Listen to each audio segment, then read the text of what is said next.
what is the value proposition?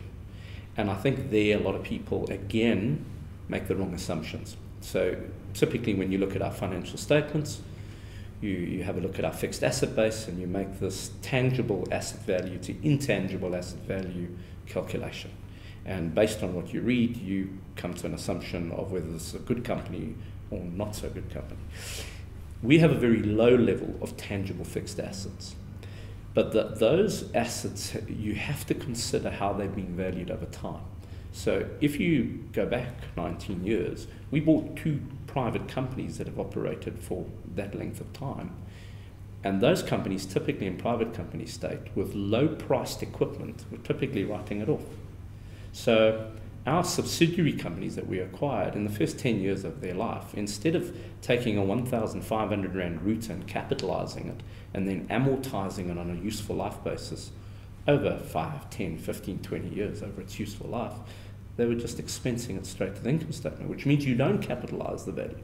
And then added to that is one's got to have a look at the true value of the asset that you put in place.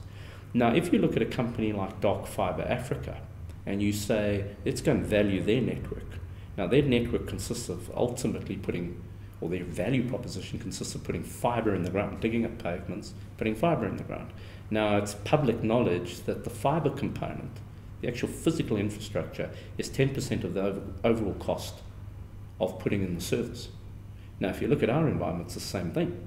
So about 30, not quite as drastic as that, but about 30% of our cost is the actual router to acquire it. The other 70% of our cost is actually getting it into the customer. Now, that cost has never been capitalized. In a Dark Fiber Africa, those costs would be capitalized. So you've got a real understatement of the individual components of the fixed assets.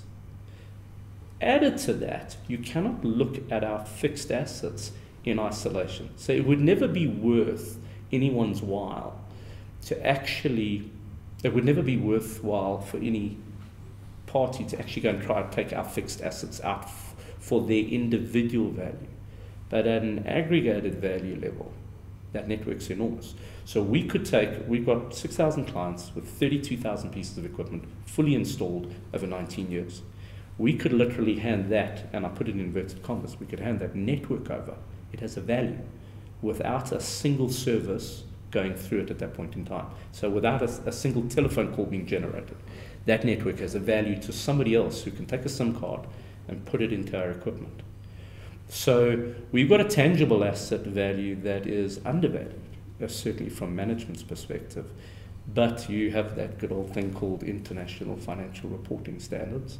And IFRS dictates that you do it a particular way, which might not necessarily, and it's one of those cases in the market where it doesn't necessarily fairly present the actual value of the business. So that value proposition could be a value proposition to potential acquirer. And so the talk at the time, and I can't talk to the potential, the potential acquisition, acquirer or acquiree position at that point in time, but there was potential corporate action, and it could have been a situation where somebody assessed the value of our network and actually understood what it was worth, and for that reason we're contemplating corporate action. Now that, in a very short space of time, had a significant effect on our share price. That then comes back to, at the end of the day, supply and demand.